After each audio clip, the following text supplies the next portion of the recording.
तो हम लोग का अभी वर्ल्ड ट्यूबरकुलोसिस डे बोल के ही होता है। वर्ल्ड ट्यूबरकुलोसिस डे का मतलब है जैसे आपका टीबी एक बीमारी है। टीबी का फुल फॉर्म क्या है? ट्यूबरकुलोसिस। तो क्यों होता है? टीबी होता है एक बैक्टीरिया के द्वारा होता है, इसको बोलते हैं माइक्रोबैक्टीरियम ट्यूबरकुलोसिस। तो ये बैक्टीरिया है, उसके कारण ये टीबी का बीमारी होता है।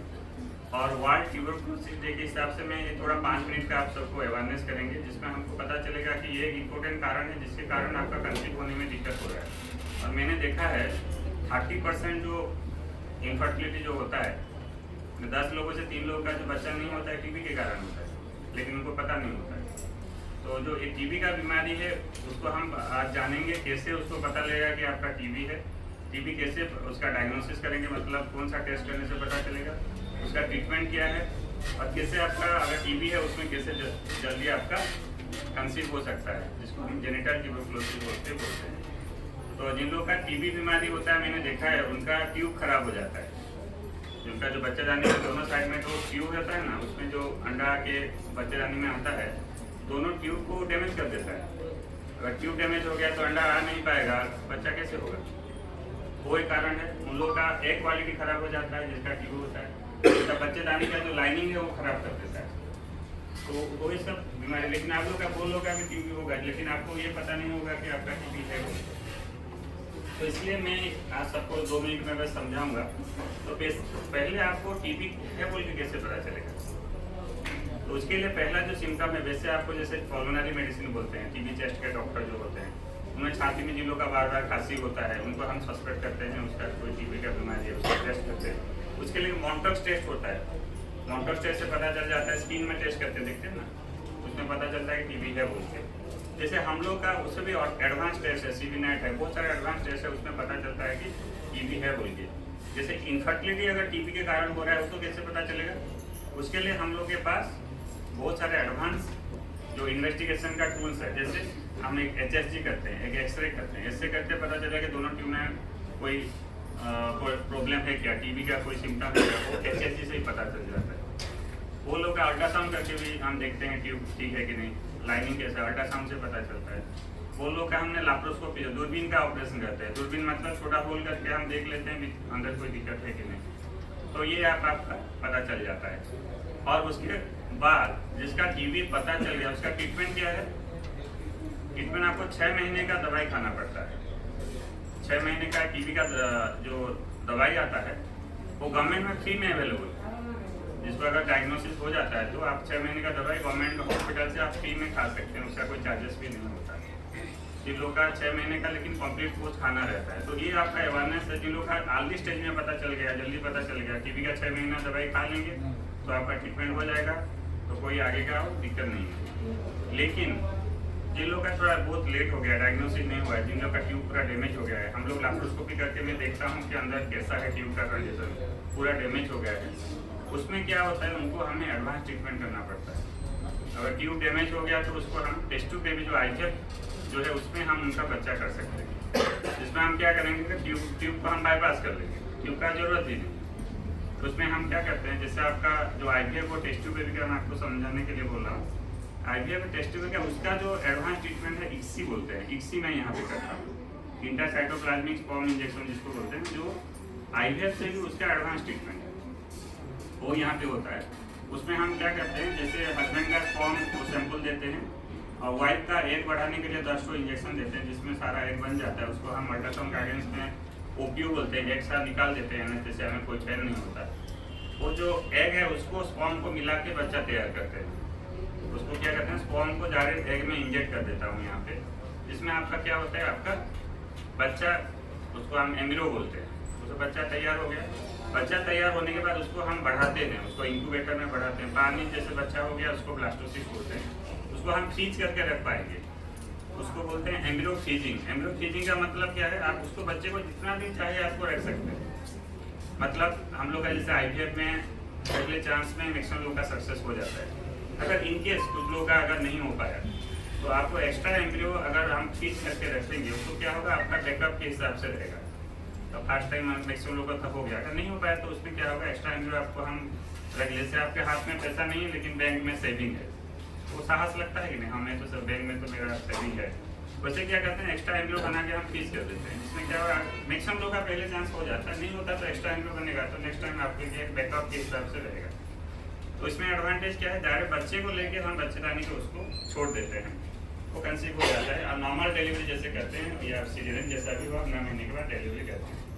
लेकिन मैंने आज 3 पेशेंट ने मुझे पूछा, सर हम लोग अगर ये आपका जो कॉमन लैंग्वेज में बोलते हैं टेस्ट ट्यूब बेबी करने से तो सर हमें पूरा बेड रेस्ट करना पड़ेगा। तो ऐसे बहुत लोगों ने मुझे पूछा, तो इसलिए आपका जो ये अंधविश्वास है उसको मैं समझाने के लिए बता रहा हूँ। टेस्ट ट्यूब बेबी जो है नॉर्मल बेबी वही है, IUI प्रेगनेंसी है, सारा प्रेगनेंसी सेम है। तो आपको अगर टेस्ट ट्यूब बेबी जिन लोग का भी चल रहा है अभी साइकिल, उस सबको मैं बता रहा हूँ, जिन लोग का कंसीव भी हो गया, 2 लोग आए थे कंसीव होने के बाद उनका सब चेकअप करने के लिए। तो जिन लोग का भी टेस्ट ट्यूब बेबी में भी कंसीव हुआ है, वो नॉर्मल बेबी और टेस्ट ट्यूब बेबी में कोई डिफरेंस नहीं है, सेम है।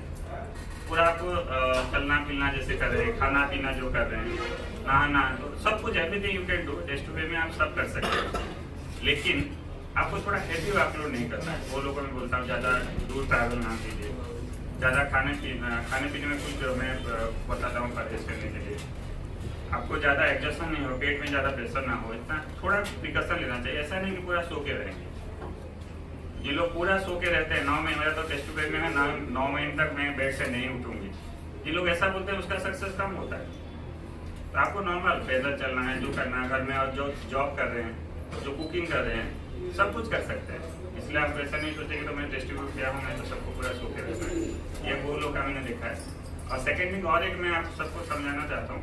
तो मुझे आज वो लोगों ने पूछा, जो पेशेंट लोगों ने, इसलिए मैं एक साथ सबको बता देता हूँ।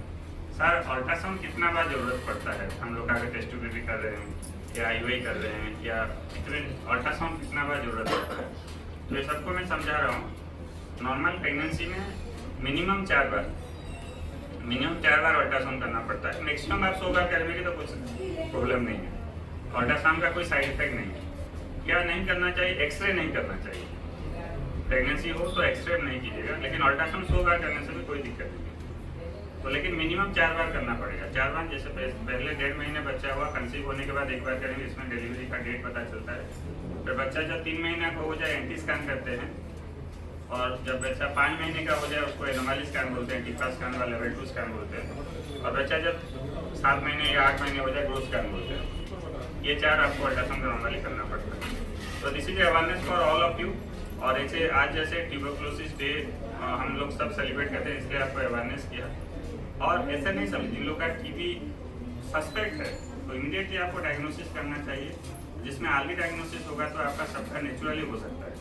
अगर लेट हो गया तो हमें अदर एडवांस ट्रीटमेंट का ऑप्शन है, लैप्रोस्कोपी करके भी वो टाइम में ट्यूब को मैं ठीक कर देता हूँ। जो बच्चेदानी का जो ऑपरेशन होता है, मतलब उसको ठीक करने के लिए।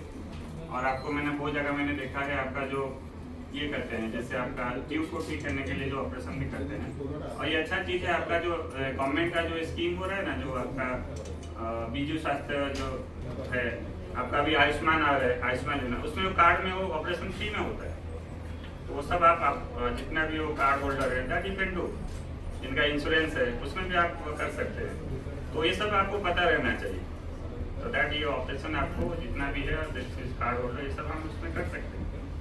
एंड लास्टली एक चीज़ सबको बताऊंगा, एक हम लोग का एक कैंसर बोल के बरगढ़ जो है ना, कैंसर में बहुत ज़्यादा हो रहा है। ये देखना आपके सबके घर में एक कैंसर का कोई रोगी, या परिवार में, आपका फैमिली में, आपका गांव में जो भी ही आपको रहेंगे। तो अगर कैंसर का आपका है, कैंसर का वैक्सीन है बोल के कितने लोगों को पता है?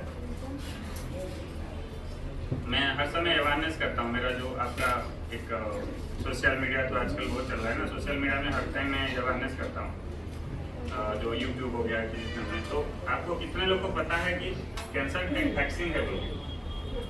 आपने सबने कोरोना का वैक्सीन लिया है, पोलियो वैक्सीन को बच्चे को दिए होंगे, आपने सबने ये जो BCG टीका तो दिए होंगे। तो कितने लोगों ने कैंसर का टीका लिया? कितने लोगों ने? हम लोग के स्टाफ लोगों ने नहीं आया कैंसर का वैक्सीन, लेकिन आप लोगों ने किसी ने भी कैंसर का वैक्सीन नहीं लिया है। तो आप लोग को सबको कैंसर का वैक्सीन लेना चाहिए। तो इसमें कैंसर नहीं होता है। जैसे आपका मोस्ट कॉमन कैंसर है, जैसे मैंने देखा है गर्ल चाइल्ड को, बॉय भी ले सकते हैं, बोथ बॉय एंड गर्ल। उसमें एक सर्विकल कैंसर बोल के होता है, बच्चेदानी का मुंह में एक कैंसर होता है, सर्विक्स बोलते हैं, वहाँ पे कैंसर होता है। उसमें 8 मिनट में एक मदर का डेथ होता है, ठीक है ना। ईच 8 मिनट में एक मदर का डेथ होता है कैंसर, बच्चेदानी का मुंह का कैंसर, जो सर्विकल कैंसर।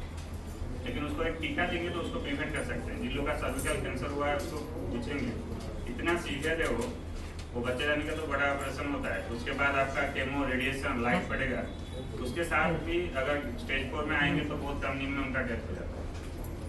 तो इतना सीवियर है, लेकिन इस टीका लेके उसको बंद कर सकते हैं, उससे बड़ी बात क्या है। तो मैं सबको रिकमेंड करता हूँ उसका टीका इन लोगों को लेना चाहिए।